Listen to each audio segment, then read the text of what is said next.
వస్త్ర వ్యాపారులు రాష్ట్ర వ్యాప్తంగా ధర్నాలు చేస్తున్నారు.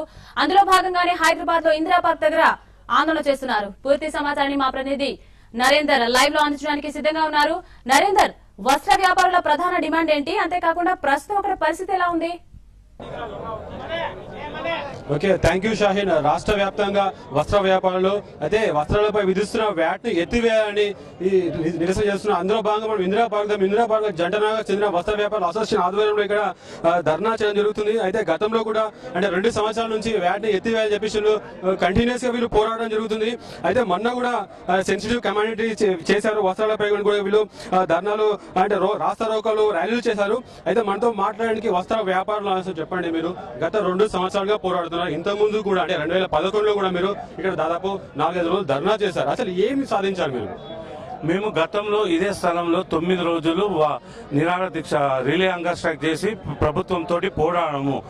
అదే సమయంలో ఇదే ప్రభుత్వం మాతో చెప్పడం ఏమని జరిగింది, ఆల్ ఓవర్ ఇండియాలో ఎంపవర్ కమిటీ మీటింగ్ లో జనవరి 29వ తారీఖు నాడు అన్ని రాష్ట్రాలు ఏప్రిల్ 1, 2012 నుంచి వస్త్రాలపై వ్యాట్ విధిస్తుంది అని చెప్పడం జరిగింది. వాళ్ళు ఎప్పుడైతే ప్రభుత్వం అన్ని రాష్ట్రాల ప్రభుత్వం ఏప్రిల్ 1, 2012 నుండి ఈ వస్త్రాలపై ట్యాక్స్ ఇంప్లిమెంట్ చేస్తుందంటే మేము మార్చి 1, ఏప్రిల్ 2012కు ఆల్టర్నేట్ ప్రపోజల్ ప్రభుత్వంకి ఇవ్వడం జరిగింది. ఆ మేము ఇచ్చిన ఆల్టర్నేట్ ప్రభుత్వం వాళ్ళ ఒక లా డిపార్ట్మెంట్ కి ఇచ్చి ఎగ్జామిన్ చేసి దాన్ని ఇంప్లిమెంట్ చేయడం జరిగింది. ఇప్పుడు మన దురదృష్టం ఒకే ఒకటి, మేము ఇచ్చిన ప్రపోజల్ గవర్నమెంట్ ఇంప్లిమెంట్ చేయడం జరిగింది. కానీ అటు ప్రభుత్వం చెప్పినట్టు ఏ రాష్ట్రంలో కూడా వస్త్రాలపై వ్యాట్ 1/4/2012 నుంచి ఇంప్లిమెంట్ చేయలేదు. కావున ఇప్పుడు మేము ప్రభుత్వం కోరేది ఒకే ఒకటి, అన్ని రాష్ట్రాల్లో ఏ రోజైతే యూనిఫామ్ టాక్సేషన్ ఉంటుందో వస్త్ర వ్యాపారులు, ఆంధ్రప్రదేశ్ వస్త్ర వ్యాపారులు కూడా సిద్ధంగా ఉన్నారు. అప్పటిదాకా ఈ స్టాక్ ని రద్దు చేయాలని మేము కోరుతున్నాం. ఏ రాష్ట్రాల్లో మొదటగా వ్యాట్ ను విధించారు, తర్వాత ఎత్తివేశారు? అంటే ఆంధ్రప్రదేశ్ లో ఎత్తివేయడానికి కారణాలు ఏమంటారు?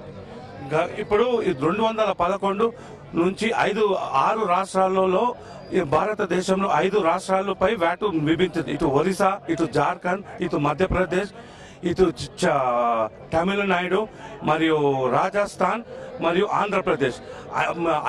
6 రాష్ట్రాలలో 5 రాష్ట్రాలు వెంటనే దాని యొక్క వాళ్ళ యొక్క ఆఫీసర్స్ దాన్ని ట్రేడర్స్ తో చర్చించి వెంటనే దాన్ని రద్దు చేశారు. కేవలం ఆంధ్రప్రదేశ్ నే. ఇటు మధ్యప్రదేశ్ బీజేపీ గవర్నమెంట్, ఇదే కాంగ్రెస్ గవర్నమెంట్ కొట్లాడి తీపిచ్చింది. మిగతా రాష్ట్రాలలో కూడా కాంగ్రెస్ గవర్నమెంటే. అక్కడ కూడా కాంగ్రెస్ గవర్నమెంట్ దాన్ని ఎగ్జామిన్ చేసి తీపిచ్చింది. మన అదృష్టం కేవలం ఈ ఆంధ్రప్రదేశ్ మన గౌరవం అంటే దీన్ని మనం ఇన్ని సంవత్సరాలు సుమారు 18 నెలలపై ఈ పోరాటాన్ని దానికి ఏమాత్రం దృష్టి పెట్టకుండా దాని ట్యాక్స్ రద్దు చేయకుండానే ఇది దురదృష్టం. ఒక్కరోజు మీరు ఇక్కడ ధారణ చేస్తారా, అంటే ఇక్కడ నుంచి కొనసాగుతుందంట? ఇది మా యొక్క ఇండెఫినెట్ ట్రేడ్. మొన్న 3వ తారీఖు నాడు జనరల్ బాడీ మీటింగ్ లో తీసుకున్న నిర్ణయం ప్రకారము మేము ఇండెఫినెట్ బంద్కు పిలిపించాము. ఇక్కడ రోజు ఒక్కొక్క కార్యక్రమం రూపంగా ఏదో కార్యక్రమం చూపెడుతుంది. ప్రభుత్వం నుంచి మాకు స్పందన రాకపోతే 17వ తారీఖు మళ్ళీ గుంటూరులో Andhra Pradesh federation general body meeting జరుగుతుంది. ఆడ మళ్ళీ దీనిపై ముందు ఎలా కొనసాగాలో చర్చ జరిపించి దాని మీద యాక్షన్.